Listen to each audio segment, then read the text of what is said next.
इस संसार में कोई परमानेंट नहीं है।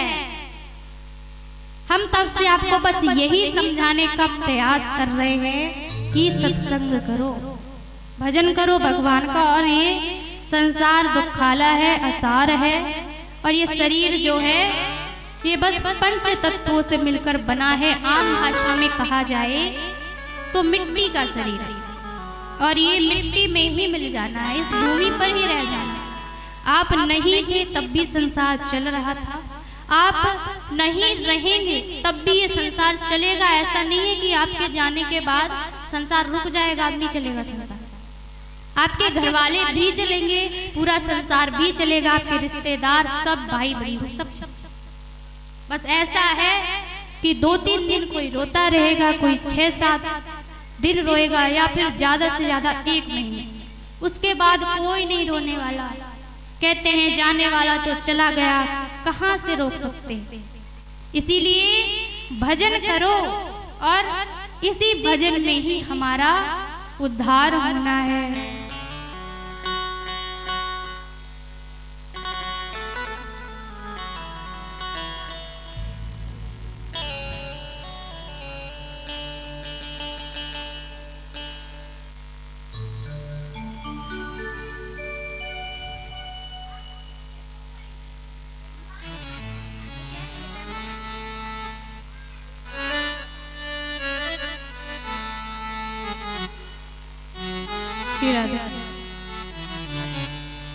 अब हम ये शिव पुराण कथा में ये राधे राधे भजन करेंगे तो इससे कोई दिक्कत नहीं है, बल्कि भगवान शिव की आराध्या श्री लाडली वृषभानुनंदिनी है। इसीलिए हमें क्या करना है, राधा रानी का भजन करना है। या फिर माता पार्वती राधा रानी एक ही है, शक्ति स्वरूप है। वो व्यक्ति बड़ा मूर्ख होता है जो भेद करता है कि भगवान अलग अलग हैं। सबकी जय बोलता है, हनुमान जी की जय, शंकर जी की जय, राम जी की जय। कोई दिक्कत ना हो जाए किसी भगवान जी को कि यार फिर ये गुस्सा हो जाएंगे भगवान जी, अब हमारे ऊपर कृपा नहीं करेंगे। हमें एक ही भगवान को इष्ट मानना चाहिए, ना कि सभी को। हैं तो वो सभी हैं, लेकिन सभी को मानेंगे तो उसमें ऐसा होता है कि भगवान को हम भेद कर देते हैं कि ये अलग भगवान है, ये अलग भगवान है। सभी एक हैं, बस माता शक्ति स्वरूपा है और भगवान रुद्र। भगवान शिव का देखो जो प्राकट्य हुआ है ना, वो किसी माता ने किसी को ने जन्म नहीं दिया है, वो स्वयं से प्रकट हुए, इसलिए उनका एक नाम क्या है, स्वयंभू भी है। तो भगवान शिव स्वयं से प्रकट हुए हैं, तो वो संसार के माता पिता है। और माता जगदम्बा भी स्वयं से प्रकट हुई है, कन्या रूप से प्रकट हुई है, इसीलिए कन्या का पूजन भी किया जाता है माता रानी के रूप में। तो भगवान शिव जो है खुद से प्रकट हुए। तो व्यक्ति जो है उसे भजन करना चाहिए, और इस संसार में ये बिल्कुल भी नहीं सोचना चाहिए आप रहो संसार में। हम ये नहीं कह रहे हैं कि भाई अब संसार त्याग दो, आप गृहस्थ छोड़ दो, आप बस उधर चले जाओ, वैराग्य धारण कर लो, वृंदावन में जाओ, भंडारा खाओ, भजन करो। ऐसा नहीं कह रहे हैं हम। ऐसा कह रहे हैं कि गृहस्थ में रह करके भी जो व्यक्ति भगवान का भजन करता है उसे भगवान अति शीघ्र प्राप्त होते हैं। क्योंकि 4 जो वर्ण हैं उसमें से जो गृहस्थ है वो और ज्यादा शक्तिशाली बताया गया है। और अगर 2 व्यक्ति मिल करके भगवान का चिंतन करेंगे तो उससे भगवान जो है हमें जल्दी प्राप्त होगा। अब प्राप्त होने का मतलब ये कि सब लोग बोलते रहते हैं प्राप्त होंगे, प्राप्त होंगे। प्राप्त कैसे, क्या भगवान सामने आ जाएंगे? नहीं, सामने नहीं आते भगवान। भगवान तो अकाट्य हैं, प्रकट नहीं होते। बस हम जिस रूप में भगवान को भजेंगे, पुत्र के रूप में, पति के रूप में, सखा के रूप में, भाई के रूप में, उसी रूप में भगवान आ जाएंगे। भगवान किसी एक स्वरूप में नहीं है कि भगवान राम ही है, कृष्ण ही है, और वो राम कृष्ण ही आएंगे और कोई नहीं आएगा। तो भगवान जो है वो उनका कोई स्वरूप नहीं है। और भगवान हमारे सामने संकेत भी देते हैं, जैसे कई भक्त हैं, वृंदावन के कई लोग रसिक हैं, उन लोगों को भगवान ने दर्शन दिए हैं। तो भगवान सामने आकर नहीं, उनको जो है भगवान का जब वो ध्यान करते हैं तो उनके मन में जो है भगवान की मूर्ति आ जाती है। और भगवान की मूर्ति आ जाती है और फिर कहीं कहीं उन्हें अनुभव होने लगता है। जैसे कहीं हमें कुछ दिक्कत हो तो अनुभव होता है कि शायद कोई दिक्कत हो रही है। तो इसी प्रकार हमें जब हम सत्संग में लिप्त हो जाएंगे तो हमें भगवान का धीरे धीरे अनुभव होने लगेगा, भगवान की कृपा का अनुभव होने लगेगा। और ये वृंदावन धाम की जो महिमा है इसको तो हम शब्दों में बोल ही नहीं सकते हैं, क्योंकि संतों ने भी यही कहा है कि वृंदावनम परित्यज्य पादमेकं न गच्छति।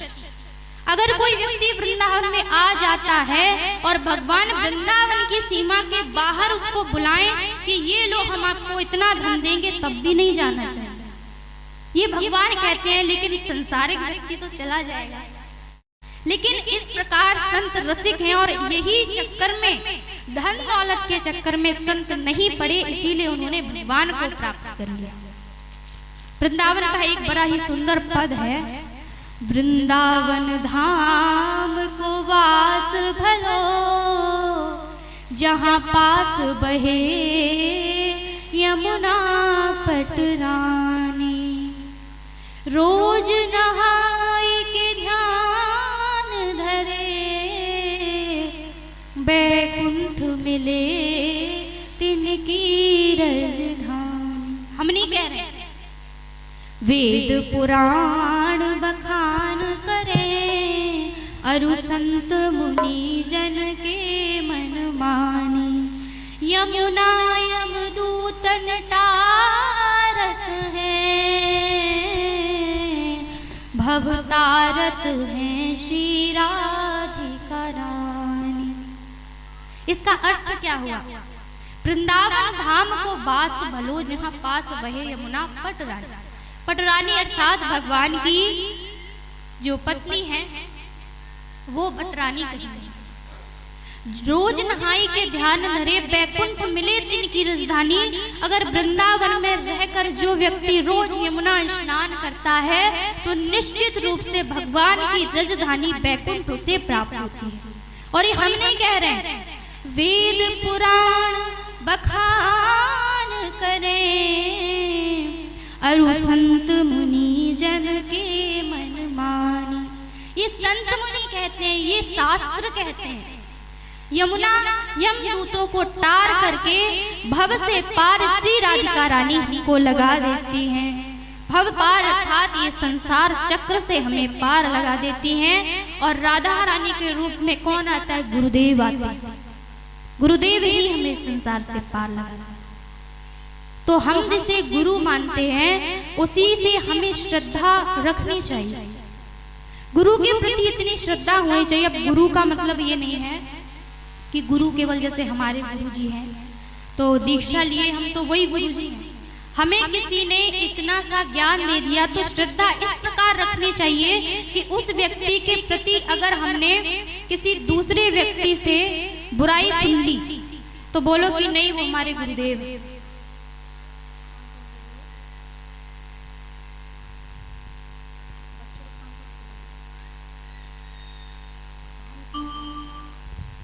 बोलो श्री वृंदावन बाके बिहारी लाल की जय।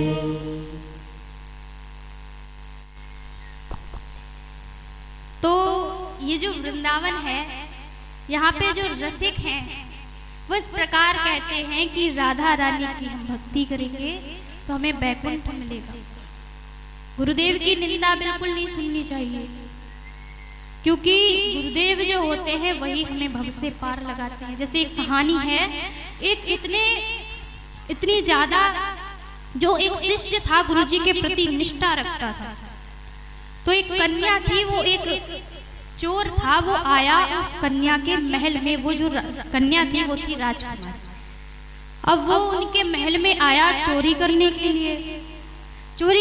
लिए आया।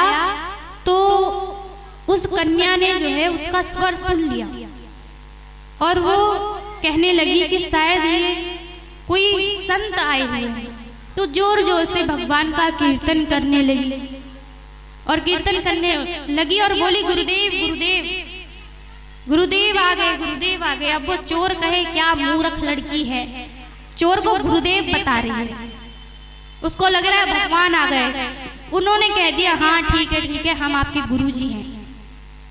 चोर ने चोरी कर ली। कन्या बोली तो प्रभु अब आप हमारे गुरुदेव हैं, तो अब आप हमें ही पार लगाइए संसार से। अब उसको, वो चोर था, उसने सोचा कि मूर्ख तो है ही, चलो एक काम करते हैं, ये जंगल में ले गया और एक रस्सी लेकर के उसको पेड़ से बांध दिया, और पेड़ से बांध दिया और उसके बाद भाग गया और बोला कि जब तक हम ना आए तब तक यहाँ से भागना नहीं। वो भी बड़ी अच्छी शिष्या थी।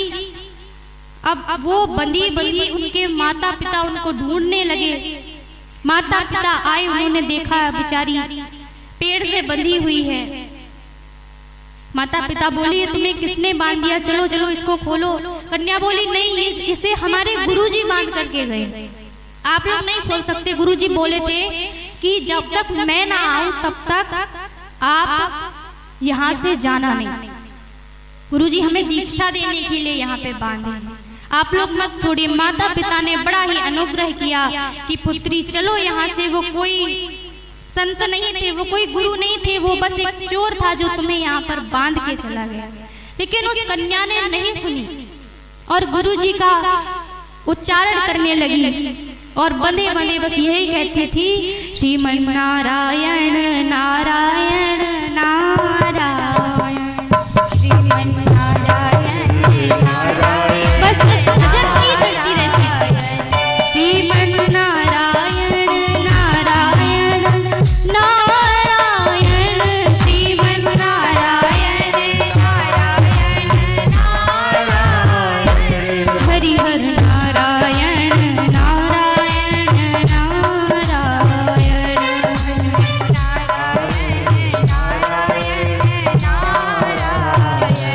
लक्ष्मी नारायण नारायण नारायण, लक्ष्मी नारायण नारायण नारायण, श्रीमन नारायण नारायण नारायण, श्रीमन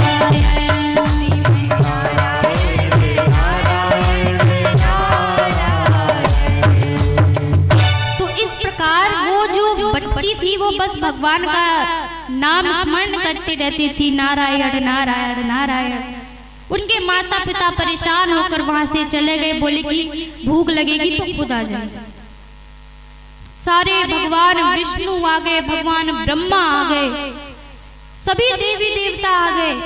लेकिन उस बच्ची ने कहा कि जब तक हमारे गुरुदेव नहीं आएंगे छुड़ाने तब तक हम किसी की बात नहीं मानेंगे। बताओ, गुरुदेव के आगे भगवान आ गए लेकिन बच्ची ने बात नहीं मानी। अभी कोई होगा भगवान तो आ ही नहीं सकते, लेकिन थोड़ा सा कुछ लोभ दे देगा तो कहेगा चलो गुरुजी तो जाए भाड़। तो इस प्रकार वो जो कन्या थी वो पेड़ से बंधी रही। फिर जब उनके माता पिता ने उस चोर को ढूंढा, उसके बाद चोर को लाकर के कन्या के सामने खड़ा कर दिया और उसके बाद उस चोर से कहलवाया कि भाई बोल दो कि छूट जाए।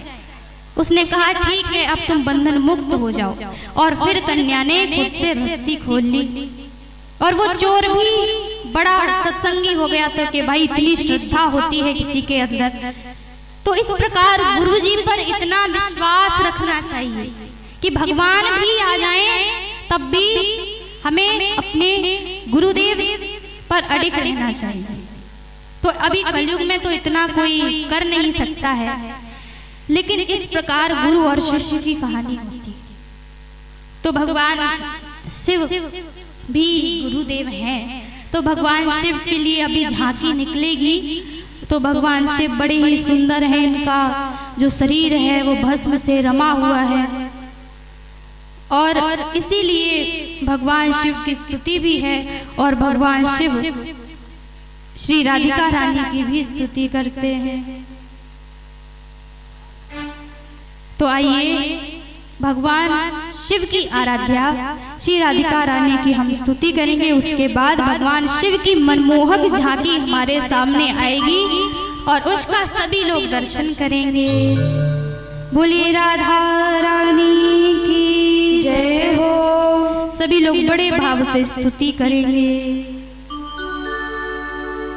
मुनीन्द्र वृंद वंदिते त्रिलोक शोक हारिणी।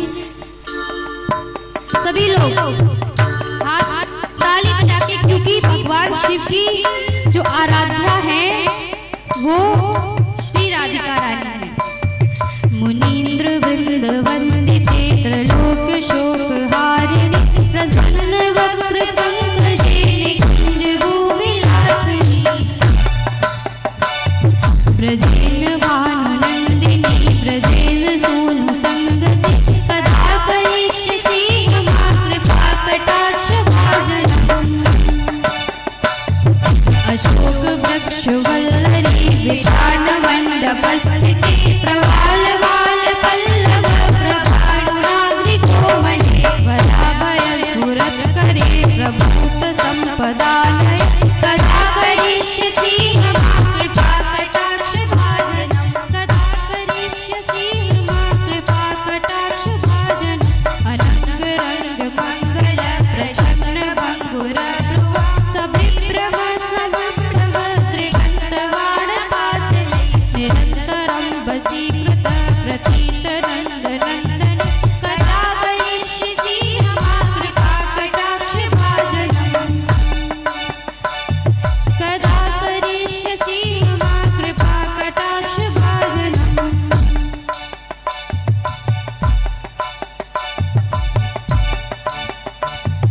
कदा करिष्यसि मम कृपा कटाक्ष भाजनम्। मदोन्मदादि यौवने प्रमोदमान मंडिते, प्रियानुराग रंजिते कला विलास खंडिते, अनन्य धन्य कुंज राज्य काम केलि कोविदे, कदा करिष्यसि मम कृपा कटाक्ष भाजनम्। कदा करिष्यसि मम कृपा कटाक्ष भाजनम्। कदा करिष्यसि मम कृपा कटाक्ष भाजनम्। बोले श्री राधा रानी सरकार की जय हो। वैसे तो भगवान शिव की इतनी सारी महिमा बताई है। भगवान शिव जिस जिस वस्तु को धारण करते हैं उस वस्तु की जो है बड़ी ही महिमा बताई है। जैसे बेलपत्र की महिमा बताई गई है। बेलपत्र की इतनी महिमा है। बेलपत्र के जो 3 भुज होते हैं, एक पर ब्रह्मा, एक पर विष्णु, एक पर महेश विराजमान होते हैं।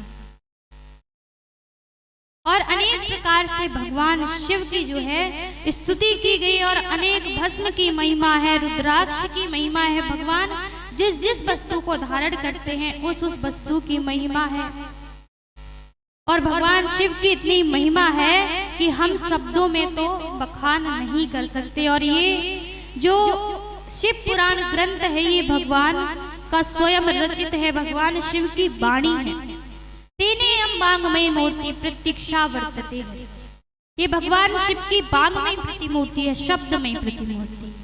कि भगवान का जैसे शरीर होता है वैसे ही एक एक शब्द से भगवान का एक एक इसमें शरीर बना हुआ है। तो ऐसी श्रीमद् शिव पुराण कथा जो हम आप श्रवण कर रहे हैं और आप हम के सभी के परम सौभाग्य हैं। तो आइए अब भगवान की झांकी निकलेगी तो उसका सभी लोग दर्शन करेंगे।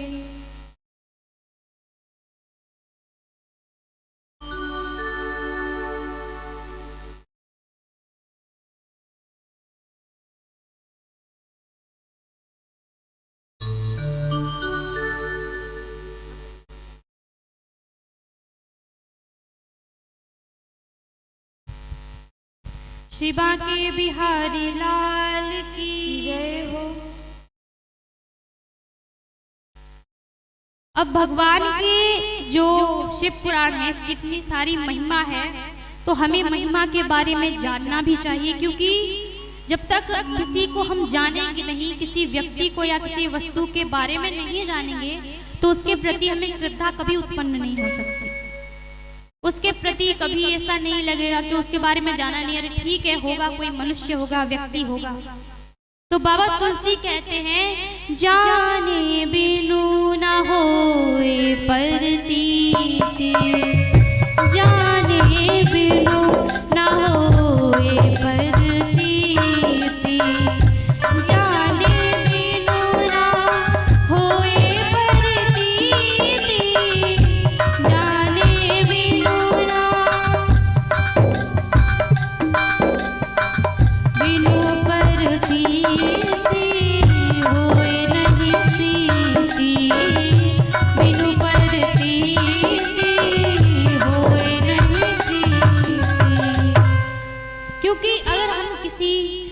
वस्तु या व्यक्ति की महिमा के बारे में नहीं जानेंगे तो उसके प्रति हमें श्रद्धा उत्पन्न नहीं हो सकती।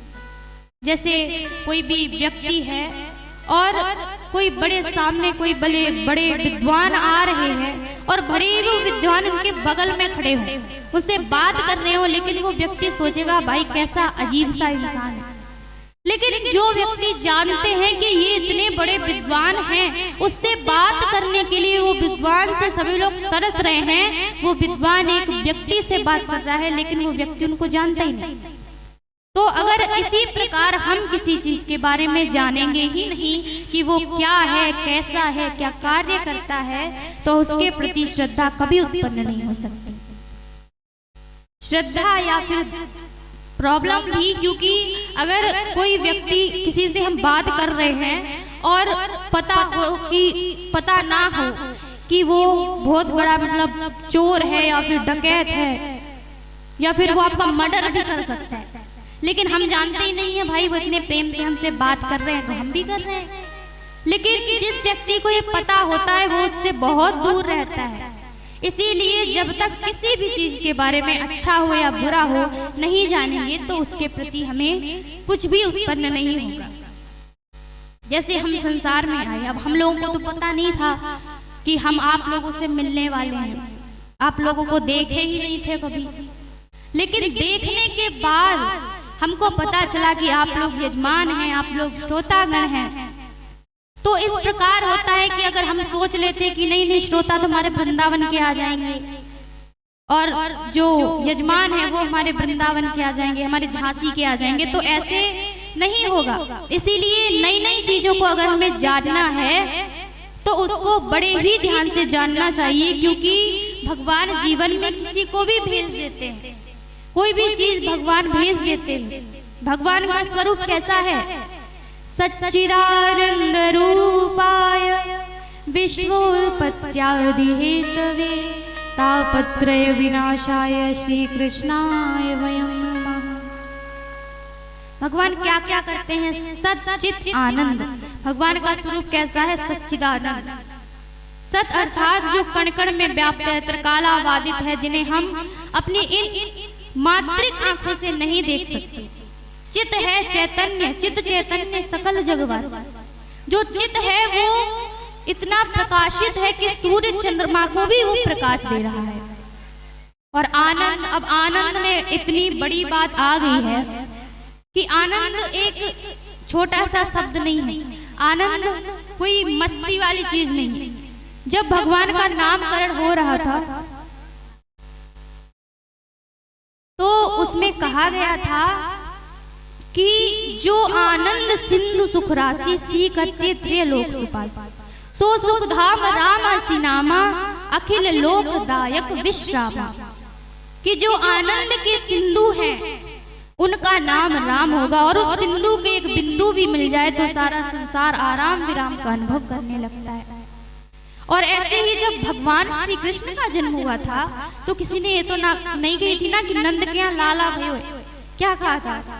नंद घर आनंद भयो जय कन्हैया लाल की, नंद घर आनंद भयो जय कन्हैया लाल की, नंद घर आनंद भयो जय कन्हैया लाल की, नंद घर आनंद भयो जय कन्हैया लाल की, जय कन्हैया लाल की, जय हो गोपाल की, जय कन्हैया लाल की, जय हो गोपाल की। हाँ ब्रज में आनंद भयो जय कन्हैया लाल की, ब्रज में आनंद भयो जय कन्हैया लाल, नंद घर आनंद भयो जय कन्हैया लाल की।